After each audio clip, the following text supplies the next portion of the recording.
స్వాగతం పలుకుతున్నాను. హల్లెలూయా, హల్లెలూయా.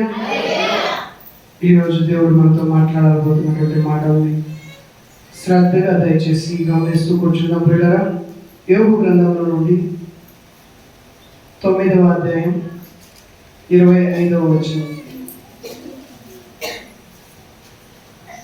యోబు గ్రంథంలో నుండి 9వ అధ్యాయం 25వ వచనం. పరుగు మీద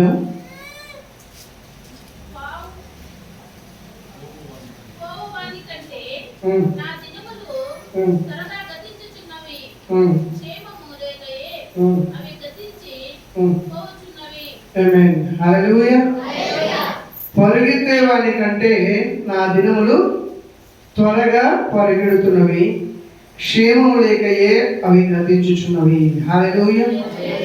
దేవుని పరిశుద్ధాత్మ సహాయం కోసం ఒక నిమిషం కళ్ళు మూసి ప్రార్థిద్దాం ప్రియులారా. సర్వశక్తిమంతుడా, సర్వాధికారి, సర్వాంతర్యామి దేవా, మీకు వందనాలు స్వామి. దేవా, ఈ సమయమందునైనా మీ మాటలు ప్రభు యోబు గ్రంథం 9వ అధ్యాయం 25-26 వచనాల ప్రకారం తండ్రి, ఈ సమయమందునైనా కుడి వచ్చిన నాతోనూ మాతోనూ విశేషంగా తండ్రి పుట్టిన రోజు జరుపుకుంటున్న అయ్యగారితో మీరు మాట్లాడబోతున్నందుకే మీకు వందనాలు, స్తుతులు, స్తోత్రాలు చెల్లిస్తున్నాను. అవును సంధి, ఈ సమయమందునైనా అయోగ్యుడు, అల్పుడు తండ్రి, ఎందుకు పనికిరాయో పాపినైనటువంటి నన్ను ప్రభువా మీరు నిలబెట్ట చేసినందుకే మీకు వందనాలు చెల్లిస్తున్నాను. దేవా, ఈ సమయమందునైనా నన్ను మరుగుపరిచి దేవా మీ నామ మహిమపరుచుకోమని ప్రార్థిస్తున్నాను. మీ మాటలో ఉన్నటువంటి మాధుర్యాన్ని తండ్రి, మర్మయుక్తమైనటువంటి మీ సంగతుల్ని ప్రభువా విభజించి బోధించడానికి కావాల్సినటువంటి పరిశుద్ధ ఆత్మ సహవాసం నాకు దయచేయమని, గ్రహించగల మనసును కూడి వచ్చిన ప్రతి ఒక్కరికి దయచేసి దాన్ని అనుసరించి జీవించే జీవితం దయచేయమని క్రీస్తు యేసు నామమున బయట స్తుతించి అడిగి వేడుకుంటున్నాను పరమ తండ్రి. ఆమేన్. హల్లెలూయా. ఇక్కడ మనం యోబు గ్రంథంలో నుండి మనం గ్రహించుకున్నటువంటి మాటలు మనం చూసినట్లయితే, ఆయన చుట్టుపక్కల ఉన్నటువంటి పరిస్థితులు ఎలా ఉన్నాయంటే, పరిగెత్తేవాడు ఎట్లా ఉంటాడు, ఫుల్ ఫాస్ట్ లో పరిగెత్తూ ఉంటాడు. ఆ పరిగెత్తేవాడి కంటే అదే రీతి 26వ వచనం కూడా చూద్దాం ఒకసారి. రేళ్ల పడవలు దాటిపోవునట్లు అది జరిగిపోవును, ఎర మీదకి విసిరిన దిగు పక్షిరాజు వలె అవి త్వరపడిపోవును. హల్లెలూయా. పరుగు మీద పోవుల కంటే నా దినములు త్వరగా గతించుచున్నవి, రేళ్ల పడవలు దాటిపోవునట్లు అవి జరిగిపోవచ్చున్నవి, ఎర మీదికి దిగి వచ్చేటటువంటి పక్షి రాజు వలె అది త్వరగా పోవచ్చున్నది. హల్లెలూయా, హల్లెలూయా. చదివిన వెంటనే ఈ వాక్యం ఎంతమందికి అర్థమైందో చేతులు పైకెత్తారా? హల్లెలూయా.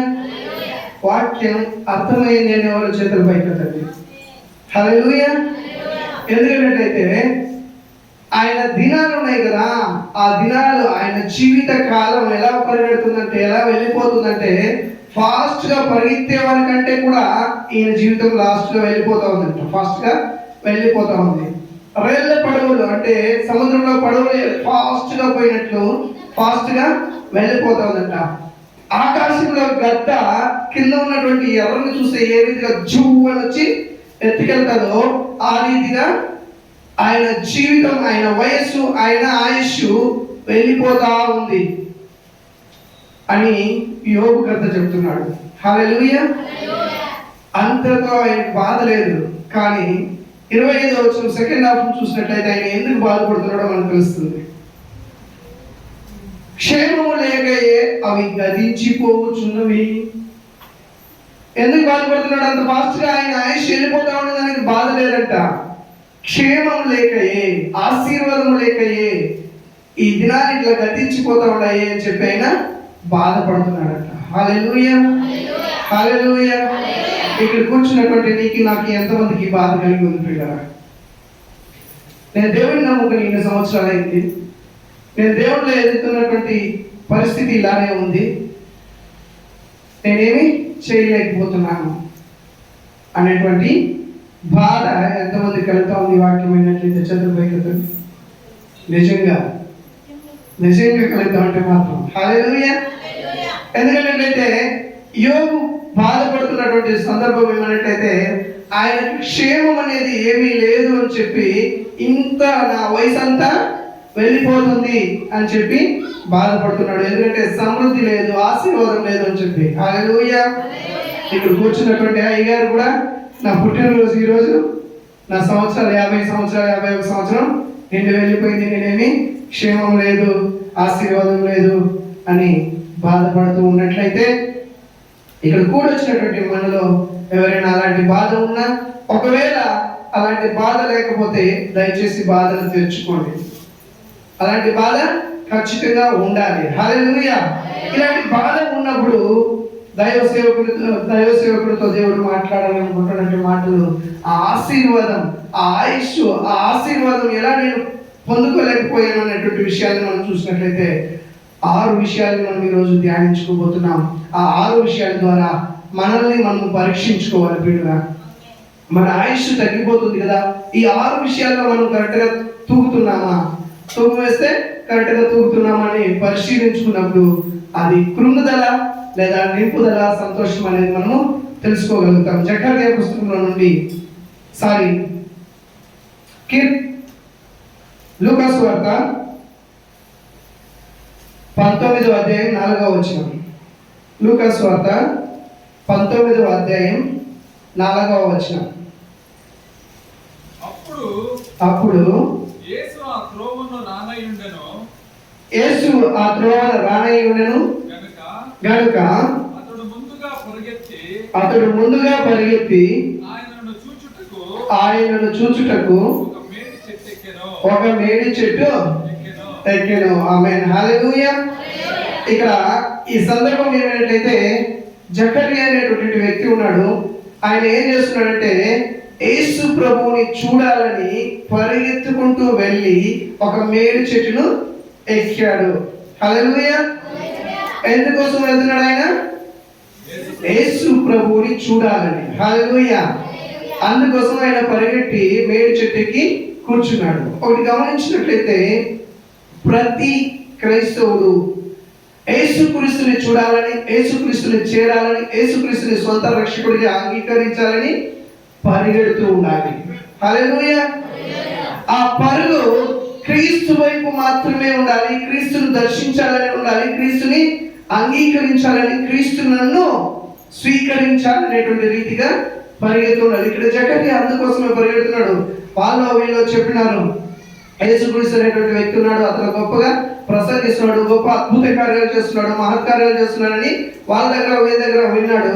ఈయన హైట్ రీత్యా పొట్టిగా ఉండడం వల్ల ఆయన అన్ని సమాజంలో జనాల మధ్యలో చూడలేకపోయాడు. కానీ పరిగెత్తుకుంటూ వెళ్ళి మేడి చెట్టు ఎక్కి యేసు ప్రభువును చూడడానికి నిరీక్షించాడు. హల్లెలూయా. హల్లెలూయా.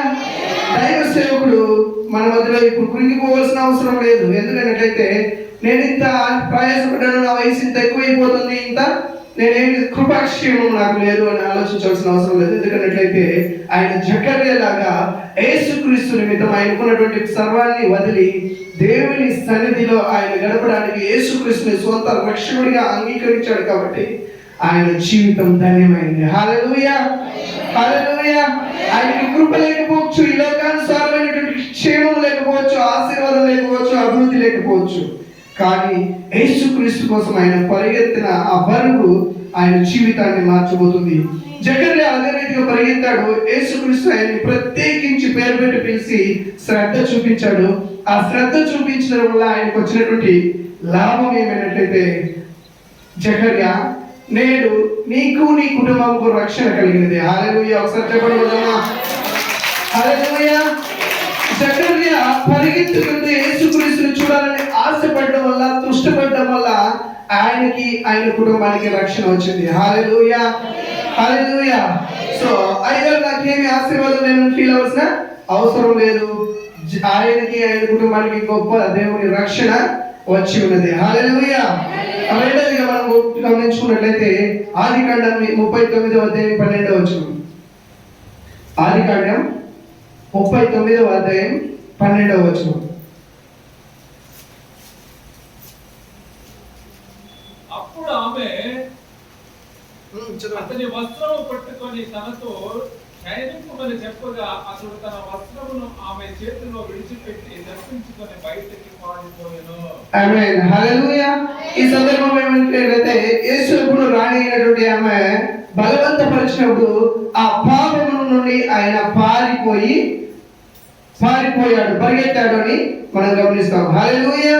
సో ఇక్కడ పాపం యేసుక్రీస్తును మొట్టమొదటిగా మనం చూడాలని ఆశించి ఆయన ఆ రక్షణను పొందుకున్న వెంటనే రెండవదిగా పాపం అనే దాన్ని మనము అధిగమించాలి, పాపం నుండి పారిపోవాలి. అదే రీతిగా ఆ పాపంకి చిక్కిపోకుండా ఈ లోకానుసారమైనటువంటి విశేషంగా మనం చెప్పాలన్నట్లయితే అన్నిటికంటే పాపం ఎక్కువగా ఏమంటే మన శరీరమే మనల్ని ప్రేరేపిస్తూ ఉంటుంది. మన శరీరమే మనకి దేవునికి దూరంగా చేసేటువంటి గొప్ప ఆయుధం. కాబట్టి ఆ శరీరాన్ని ఆధీనంలో పరుచుకున్నట్లయితే అది గొప్ప రక్షణ కలుగుతుంది. అందుకోసమే రెండవదిగా మనం గమనించుకున్నట్లయితే పాపానికి పారిపోయిన వ్యక్తులు దేవుని ఆశీర్వాదానికి పాత్రులు అని తెలుసుకుంటున్నాం. హల్లెలూయా. ఆయన మనం గమనించుకున్నట్లయితే ఇక్కడ యేసేపు అక్కడ పాపం చేయకుండా పారిపోయాడు, తద్వారా కొన్ని రోజులు శ్రమ అనుభవించాడేమో, కానీ తుదుకు అతను అతని కుటుంబము అతనికి సంబంధించిన యావత్ జనాలు గొప్ప కరువు కాలంలో కూడా ఆశీర్వాదకరమైనటువంటి జీవితాన్ని జీవించగలిగాడు, సంతోషకరమైనటువంటి జీవితాన్ని, సమాధానకరమైనటువంటి జీవితాన్ని జీవించగలిగారు. హల్లెలూయా. ఇక మూడవదిగా మనం గమనించుకున్నట్లయితే అదే ఆదికాండం 24వ అధ్యాయం 20వ వచనం.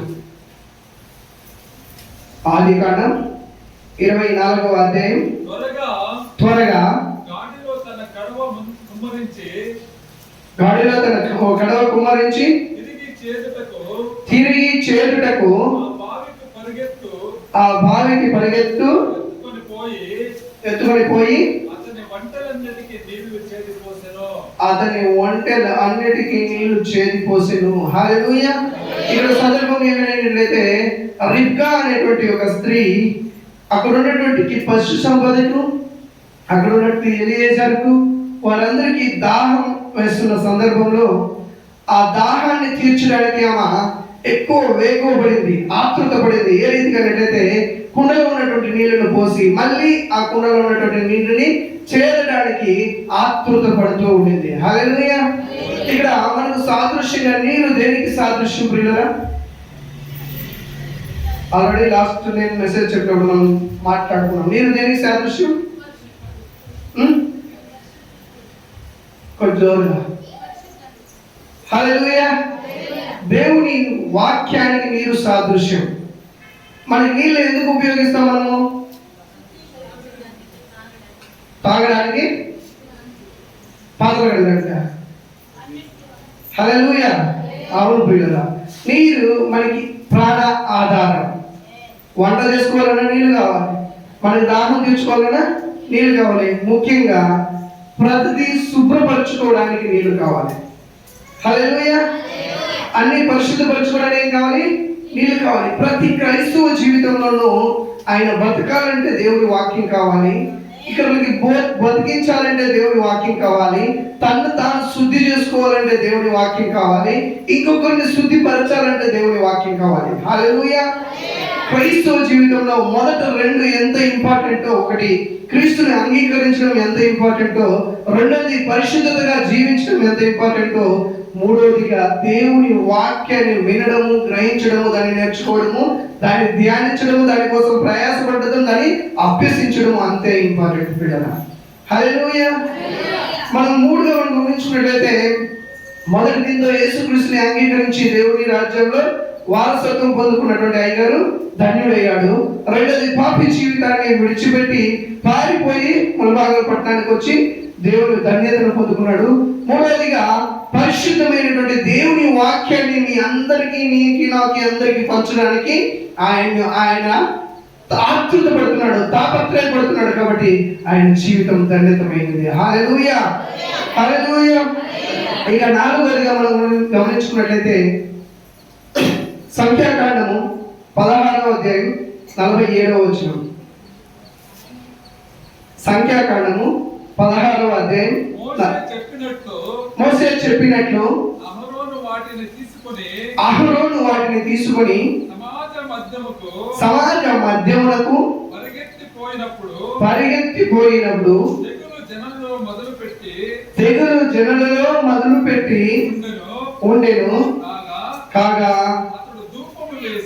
అతడు ధూపము వేసి ఆ జనుల నిమిత్తము ప్రాయశ్చిత్తము చేసెను. హల్లెలూయా, హల్లెలూయా. ఇక్కడ అహరోను ఎంత ధన్యతకరమైనటువంటి వ్యక్తి అంటే, మోషేకి శిష్యుడిగా పనిచేశాడు.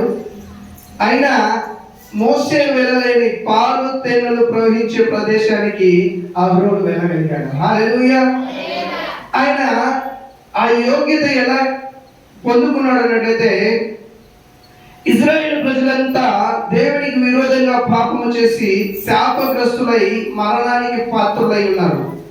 ఆ సందర్భంలో మోసే అహరోనుకు చెప్తాడు, నీవు త్వరగా వెళ్ళి వారి కోసం ధూపం వేసి ప్రార్థించండి అని. హల్లెలూయా. అప్పుడు ఆయన పరిగెత్తుకుంటూ వెళ్ళి సమాజ మందిర జనాల మధ్యలోకి వెళ్ళి ధూపం వేసి ప్రార్థించాడు. హల్లెలూయా. ధూపం వేయడం అంటే ఏంటి పిల్లరా? ప్రార్థన అనేటువంటి దాన్ని ఎక్కువగా చేస్తూ ఉండడం ధూపం అంటారు. హల్లెలూయా. అక్కడ వాళ్ళకి ఆ ధూపమే ఆ రోగం నుండి, బాధ నుండి విడుదల కలిగించగలిగినటువంటి శక్తి ఉంది. హల్లెలూయా. కాబట్టి దైవ సేవకుడుగా ఆయన ఈ ప్రాంతానికి వచ్చినటువంటి వ్యక్తి నీ కోసం, నా కోసం, ఇక్కడ ఉన్న చుట్టుపక్కల ఉన్నటువంటి అనేక మంది కోసం ప్రార్థన చేయగలిగినటువంటి, ప్రార్థన ధూపాన్ని వేయగలిగినటువంటి గొప్ప ధన్యతను ఆయన పొందుకున్నాడు. తద్వారా ఆయన ఆ కృపా కాపుదలతో పాటు ఆయన దేవునికి దీవెనకరంగా జీవించడానికి ఆస్కారం ఉంటుంది. హల్లెలూయా. ఇక ఐదవదిగా మనం గమనించినట్లయితే అపోస్తలుల కార్యాలు 20వ అధ్యాయం 24వ వచనం. అపోస్తలుల కార్యాలు 20వ అధ్యాయం 24వ వచనం.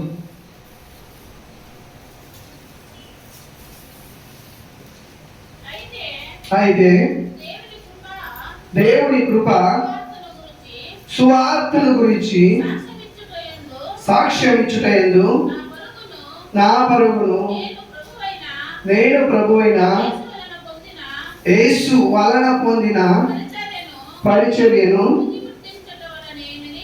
తుది ముట్టించుట వలనని నా ప్రాణమును నాకెంత మాత్రమును క్షయమైనదిగా ప్రియమైనదిగా ఎంచుకొనను. హల్లెలూయా, హల్లెలూయా. సువార్త నిమిత్తము తన ప్రాణాన్ని కూడా లెక్క చేయకుండా ఆయన భారాన్ని, యేసుక్రీస్తు రక్షకుడు ఆయన ఈ లోకాన్ని అంతా ప్రేమిస్తున్నాడు. ఈ లోకంలో నీ కోసం, నా కోసం మరణించాడు, తిరిగి మూడవ నాడు లేచాడు అని సువార్త ప్రకటించడానికి ఆయన ప్రాణాన్ని సైతం లెక్క చేయకుండా ఇదే సంఘంలో, ఇదే పుల్పిట్ మీద ఆయన అనేకమైనటువంటి హింసను పొందారు. హల్లెలూయా. సో యోగులాగా ఆయన బాధపడవలసిన అవసరం లేదు. ఆయన జీవితం ధన్యమైనది. హల్లెలూయా, హల్లెలూయా. ఈ లోకానుసారమైనటువంటి ఏ ఆశీర్వాదం లేకపోయినా కానీ ధన్యకరమైనటువంటి పరలోక నిత్య రాజ్యంలో ఆయన ధనము గొప్పగా కూడబెట్టుబడి ఉన్నది. హల్లెలూయా. ఇక ఇంతవరకు మనం 5 మాటల్ని మనం గమనించుకున్నాం కదా. ఇది వాక్యానుసారంగా ఏమి అర్థం ఇస్తుంది? ప్రతి మాట వినడం మాత్రమే కాదు పిల్లరా, పరిశుద్ధ గ్రంథంలో ఉన్నటువంటి ప్రతి మాట, ఆ మాటకు అర్థం తీసుకున్న తర్వాత ఆ పాటలో ఉన్నటువంటి మర్మాన్ని మనము గ్రహించగలగాలి. హల్లెలూయా, హల్లెలూయా, హల్లెలూయా. నిద్రపోతాడు వాళ్ళు ఒకసారి. హల్లెలూయా, హల్లెలూయా.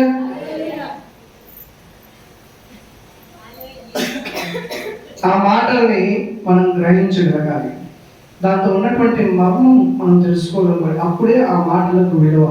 పరిశుద్ధ గ్రంథం అంత ఈజీగా అందరికీ అర్థం కాదు. ఇక్కడ మనం చదువుకున్నటువంటి మాటలు అయ్యగారిని ఉద్దేశించి మనం మాట్లాడుకుంటూ వచ్చాము ఇందాక. ఇప్పుడు నీకు నాకు వర్తించుకున్నాం. జకర్యా లాగా యేసుక్రీస్తుని పరిగెత్తుకుంటూ వెళ్ళి ఆయన్ని సొంత రక్షకుడిగా అంగీకరించేటువంటి స్వభావం మేబీ మనలో ఉండవచ్చు. అందుకే మనం ఇక్కడ కూర్చోన్నాం. హల్లెలూయా. అలా ఆయన కోసం తాపత్రపడి ఆయన వెతికి ఆయన్ని చూడాలని, ఆయన చేరాలని ఆశ ఉన్నటువంటి నీకు నాకు రెండవదైనటువంటి పాపం విషయంలో మనం జాగ్రత్త పడవలసిన విషయం ఉంది. హల్లెలూయా. దాన్ని విడిచి పారిపోవలసినటువంటి అవసరం ఎంతైనా ఉంది. మూడవదిగా మనం గమనించినట్లయితే దేవుని వాక్యం పట్ల తృష్ట కలిగి ఉండాలి, ఆశ కలిగి ఉండాలి. ఏమి దేవుని నోటి నుండి మాట, దైవ సేవకుల నోటి నుండి ఏ మాట వస్తుంది, ఒకవేళ నువ్వు పరిశుద్ధ గ్రంథాన్ని ధ్యానించినప్పుడు దేవుడు నీతో ఏం మాట్లాడుతున్నాడు, ఆ మాట ద్వారా ఆయన ఉద్దేశం ఏముంది, ఆయన నా జీవితం పైన ప్రణాళిక ఏముంది, నేను నా నుండి ఆయన ఏమి ఆశిస్తున్నాడు అనేటువంటి అంశాలని పరిశుద్ధ గ్రంథంలో ధ్యానిస్తున్న ప్రతి లేఖనాన్ని బట్టి మనము అర్థం చేసుకుంటూ రావాలి. అంతేకాకుండా నీవు విన్నటువంటి వాక్యాన్ని రిబ్కా అదే చేసింది. ఆమె నీళ్లు చేరుకుని ఆమె తాగలేదు పిల్లరా, అనేక మందికి ఒంటరికి అన్నిటికీ పంచడానికి ప్రయాసపడింది, పరిగెత్తింది. ఆ రీతిగా దేవుని వాక్యాన్ని పంచడానికి మనం కూడా ఎప్పుడు కూడా ఆత్రుత కలిగి జీవిస్తూ ఉండాలి. హల్లెలూయా. ఇక్కడ అహరోనులాగా ప్రార్థన జీవితం ఉండాలి పిల్లరా. ప్రతి క్రైస్తవుడు కూడా అనేక రీతిలుగా ప్రార్థన సమయాన్ని హెచ్చించుకుంటూ వస్తూ ఉండాలి. హల్లెలూయా, హల్లెలూయా, హల్లెలూయా, హల్లెలూయా, హల్లెలూయా. నిద్రవస్తాడు, లేచి నిలబడచ్చు, లేదా దయచేసి బయట వెళ్ళిపోవచ్చు. హల్లెలూయా, హల్లెలూయా. ఇక్కడ ప్రార్థన అనేది దేవునికి ఎంతో మనల్ని దగ్గర పరుస్తుంది. ప్రార్థించడం వల్ల దేవుని శక్తిని మనం పొందుకోగలుగుతాం, దేవుని స్వరాన్ని మనం వినగలుగుతాం, మన జీవితాలని మార్చుకోగలుగుతాం. ప్రతి విషయము దేవునితో ప్రార్థించడం వల్ల సహవాసాన్ని అధికం చేస్తూ ఉంటుంది. ప్రార్థించడం వల్ల మనలో ధైర్యాన్ని బలపరుస్తూ ఉంటుంది. మనకు ఉన్నటువంటి కష్టానికంటే ప్రార్థించడం వల్ల దేవుని ఉన్నతమైన శక్తిని మనకి తెలియజేస్తూ ఉంటుంది. కాబట్టి క్రీస్తుని అంగీకరించిన మనం ప్రతి ఒక్కరు కూడా మన జీవితంలో ప్రార్థన అనే దాన్ని ధూపం వేస్తూ ఉండాలి. ఆ ధూపం నీకు నాకు, నా కుటుంబానికి, నీ కుటుంబానికి మాత్రమే కాకుండా సమాజం మొత్తానికి కూడా అనువర్తించే రీతిగా ప్రార్థిస్తూ ఉండాలి. హల్లెలూయా. నేను ఒకసారి 21 రోజులు 41 రోజులు ఫాస్టింగ్ చేసినప్పుడు ఒక్కసారి మాత్రమే నా కోసం నేను ప్రార్థించుకున్నాను. మిగతా ఎప్పుడు ఉపవాసం వేసినా వేరే ప్రార్థన రిక్వెస్ట్లు మాత్రమే ఉంటాయి. నేను, అమ్మగారు, అయ్యగారు అనేక సార్లు ఇక్కడ కూర్చొని నైట్ అండ్ డే ప్రార్థన మా కోసం మేము ఎప్పుడు చేసుకునే ప్రయత్నించలేదు. అంటే సంఘం కోసం ఇక్కడున్న చుట్టుపక్కల ఉన్నటువంటి 54 గ్రామాల దేవుని సన్నిధిలో సమర్పించి ప్రార్థిస్తున్నాను. నేను ఒక్కసారి నా కోసం ఎందుకు చేస్తున్నానంటే అయ్యగారు సేవకునిగా ప్రకటించాలని ఆయన చెప్పాడు. నేనైతే నాకు సువార్థికంగా ఉండాలని ఆశ లేదు.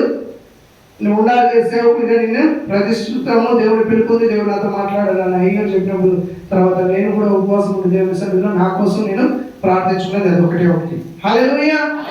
క్రైస్తవునికి ఉండవలసినటువంటి ముఖ్యమైన లక్షణం ఏమన్నట్లయితే అనేక మంది కోసం ప్రార్థించేటువంటి ప్రార్థన ఆత్మ ఉండాలి, ఆ ధూపం వేసేటువంటి ఓర్పు ఉండాలి, శక్తి ఉండాలి. నిజంగా ఆ ప్రార్థన అనేది నేను ఆల్రెడీ ఒక మెసేజ్ మన సంఘంలో చెప్పడం జరిగింది.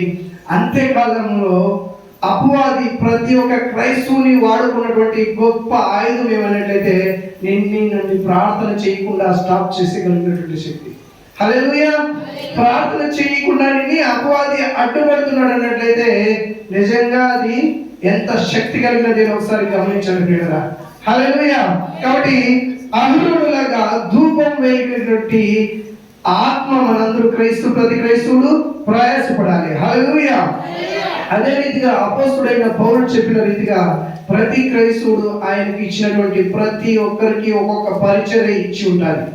యేసుక్రీస్తు నిన్ను పిలిచాడన్నట్లయితే ఖచ్చితంగా నీకు ఒక బాధ్యతను అప్పగించి ఉంటాడు, నీకు ఒక పరిచర్యను ఇచ్చి ఉంటాడు, నీకు ఒక సంఘంలో నీకు ఒక సభ్యత్వంతో పాటు ఒక కార్యాన్ని నీకు ఒక చేయిగా. ఒక సంఘంలో క్రీస్తు చెప్తున్నాడు, సంఘం అంటే ఈ శరీరంతో పోల్చాడు.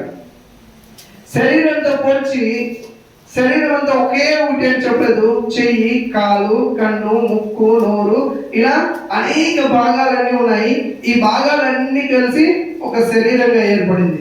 సంఘం అంటే అంతే పిల్లలు. ఇక్కడ ఉన్నటువంటి నీవు నేను మనమందరూ కలిస్తేనే సంఘం అంటుంది. క్రీస్తు సంఘం అంటే ఇక్కడ ఉన్నటువంటి అనేకమైనటువంటి వ్యక్తులు అనే అర్థం. హల్లెలూయా.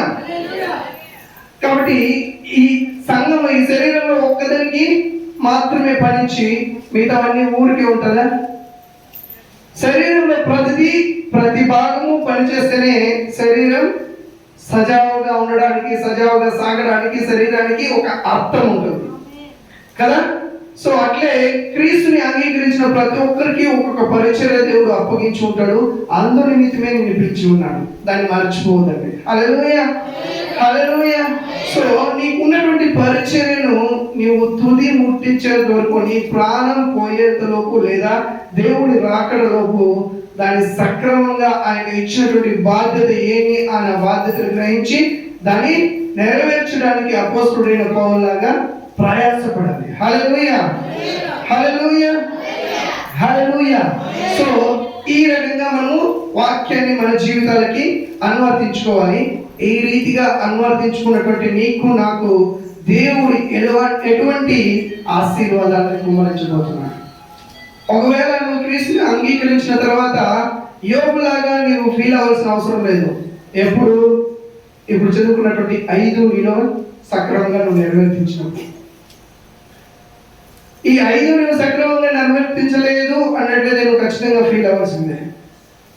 నేను నా వయసు 30, 40, 50, 60 ఎంతో సంథింగ్ ఇంత అయింది. ఇంతవరకు నేను ఏం పని నా ద్వారా ఏమీ సక్సెస్ చేయలేదు, ఏమి దేవుడికి పనికి రాలేదు, నేను ఎట్లా నా కుటుంబానికి పలకరాలేదు అనేటప్పుడు నువ్వు ఆ స్థితిలో ఉన్నట్లయితే ఖచ్చితంగా నువ్వు ఫీల్ అవ్వాల్సిందే. ఒకవేళ నీ కుటుంబానికి మాత్రమే నువ్వు ప్రయోజనకరంగా ఉన్నావు, దేవుడికి ఏ రీతిగా ప్రయోజనకరంగా లేదు అన్నట్లయితే కూడా ఇంకా డేంజర్ జోన్లో ఉన్నావు. కాబట్టి నువ్వు కూడా ఖచ్చితంగా ఫీల్ అవ్వాల్సిందే. నీ కుటుంబానికి నేను ఏమి చేయలేదు, నా కుటుంబంలో ఎటువంటి ఇంప్రూవ్మెంట్ లేదు, దేవుని ఆశీర్వాదంలో మాత్రం, దేవుని కృపలో మాత్రం ఇవన్నీ కూడా నేను సక్రమంగా నెరవేర్చుకుంటూ ఉన్నాను అన్నట్లయితే నువ్వు ఎట్టి పరిస్థితుల్లో ఫీల్ అవ్వాల్సిన అవసరం లేదు. దేవుని కృప కాపుదల, దేవుని ఆశీర్వాదం నువ్వు నీ కుటుంబం ఖచ్చితంగా అనుభవించుతావు. హల్లెలూయా, హల్లెలూయా, హల్లెలూయా.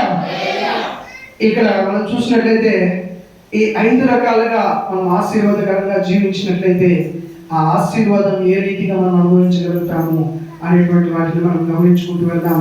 కీర్తన 121వ కీర్తన 7, 8 వచనాలు చూద్దాం. 121వ కీర్తన 7, 8 వచనాలు.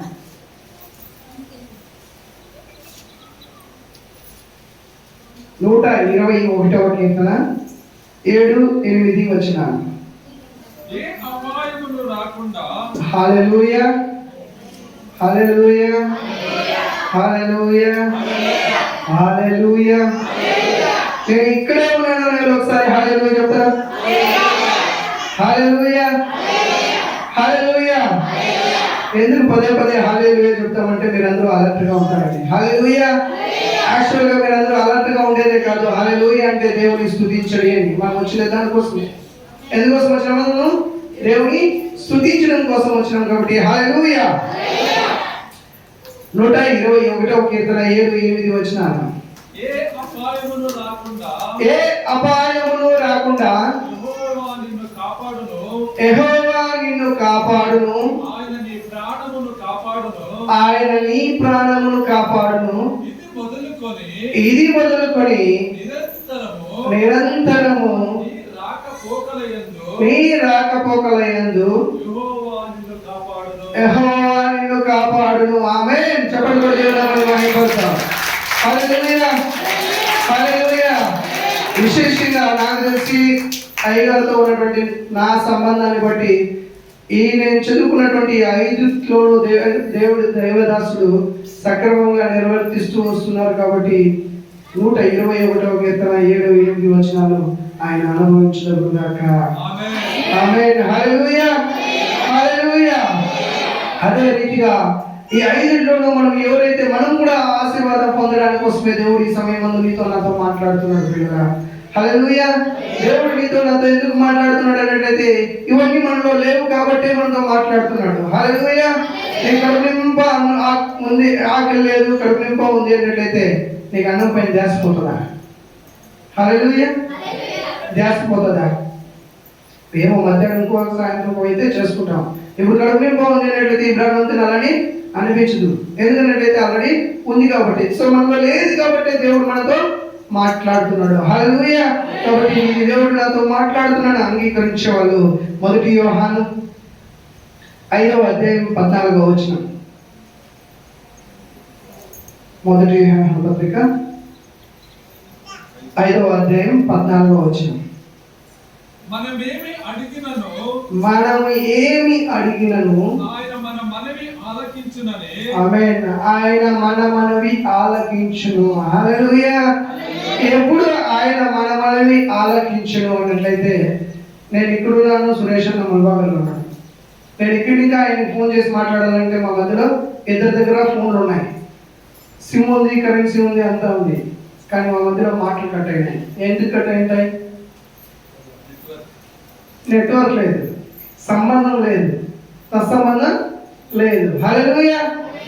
దేవునితో నీవు సంబంధం కలిగి జీవించినప్పుడు నువ్వు ఏది అడిగినా ఆయననికి అనుగ్రహిస్తాడు. ఇంకోటి మనం గమనించుకున్నట్లయితే, నువ్వు అడుగు వాటి కంటే, ఊహించు వాటి కంటే అధికముగా ఇచ్చేవాడు మన దేవుడు. హల్లెలూయా. హల్లెలూయా. లేచండి మీరు తాగమా. హల్లెలూయా. దేవుని వాక్యం వినకుండా చేసేది కూడా శత్రువుడి కార్యమే. హల్లెలూయా. కాబట్టి జాగ్రత్త పడాలి. హల్లెలూయా.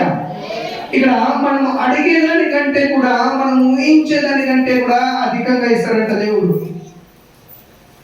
ఆమేన్. హల్లెలూయా. హల్లెలూయా.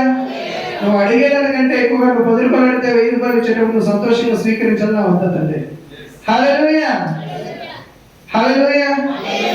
ఊరికే వేస్తున్నాడు అని చెప్పేసి ఫ్రీగా తీసుకునేద్దాం అనుకోవద్దని పిల్లలు. ఖచ్చితంగా ఆయన ఇచ్చినటువంటి ఆజ్ఞని పాటించి తీరాలి. ఎప్పుడు ఆయన ఇవ్వగలుగుతాడు, తీసుకోగలుగుతాం అన్నట్లయితే, ఆయనకి ఇష్టలై జీవించినప్పుడు, ఎప్పుడు ఇష్టలుగా ఉంటాం అన్నట్లయితే, మనం చదువుకున్నటువంటి ఆయన కార్యాలన్నీ మనం పాటించినప్పుడు. హల్లెలూయా. ఇక యోహాను సువార్త 14వ అధ్యాయం 27వ వచనం. యోహాను సువార్త 14వ అధ్యాయం 27వ వచనం.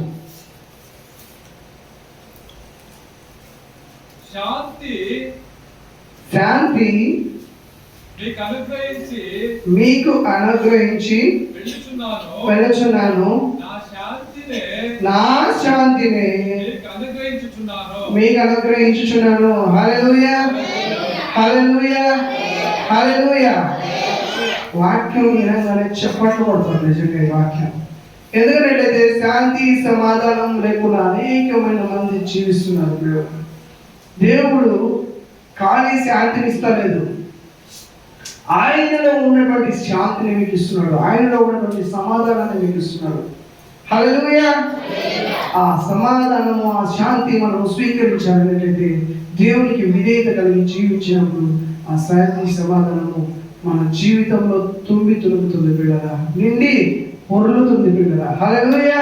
సో శాంతి సమాధానము మనకి విశేషంగా ఆయన శాంతి, ఆయన సమాధానం మనకు కావాలనేటైతే, దేవునిలో జీవించడానికి, పరిశుద్ధంగా జీవించడానికి, పాపం నుండి పారిపోయి జీవించడానికి ప్రయాసపడినప్పుడు ఆ శాంతి మనకు అనుగ్రహించబడుతుంది. హల్లెలూయా.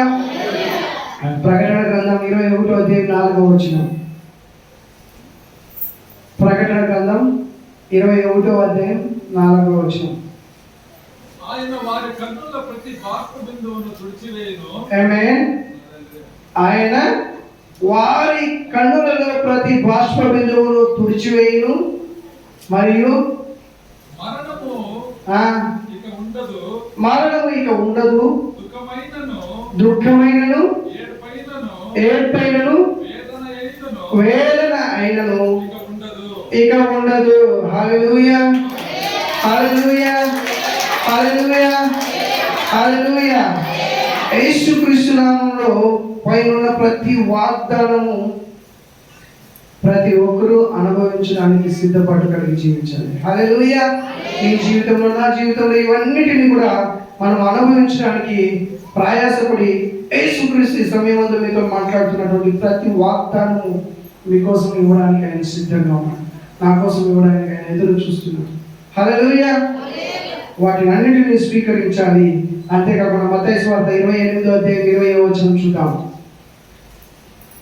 మత్తయి సువార్త 28వ అధ్యాయం 20వ వచనం.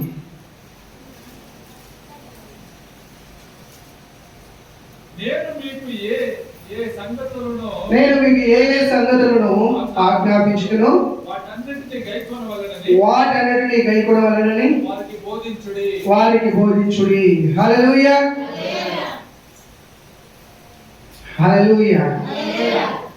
ఆయన ఏ ఏ సంగతులను మనకి ఆజ్ఞాపించి ఉన్నాడో, ఇప్పుడు మనతో మాట్లాడినటువంటి 5 రకాలైనటువంటి ఆజ్ఞలను మనం గమనిస్తున్నాం. 1, యేసుక్రీస్తుని అంగీకరించడం, ఆయన కోసం ప్రయాసపడడం, ఆయన్ని మన సొంత రక్షకుడిగా అంగీకరించడం. 2వది, అంగీకరించినటువంటి నీవు నేను పాపానికి నుండి దూరంగా పారిపోయి పరిశుద్ధతలో జీవించడం. 3వది, నీళ్లు తోడి పరిశుద్ధాత్మ ద్వారా వాక్యాన్ని మనము ధ్యానించుకుంటూ ప్రకటించుకుంటూ జీవించడం. 4వదిగా, అనేక మంది కోసం ప్రార్థించేటువంటి ప్రార్థన ధూపాన్ని మనము కలిగి ఉండడం.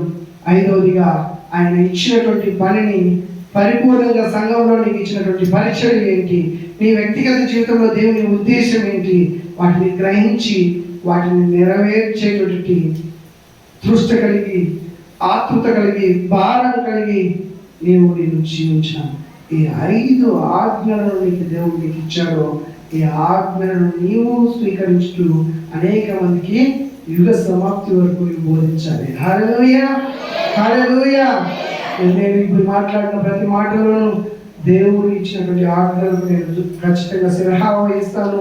ఆయన ఇచ్చేటువంటి ఉన్నతమైనటువంటి ఆశీర్వాదాన్ని నేను అనుభవించడానికి నన్ను నేను సమర్పించుకుంటాననే వాళ్ళు లేచి నిలబడండి. నీ కోసం, నా కోసం దేవుని సన్నిధిలో ప్రార్థించుకుందాము.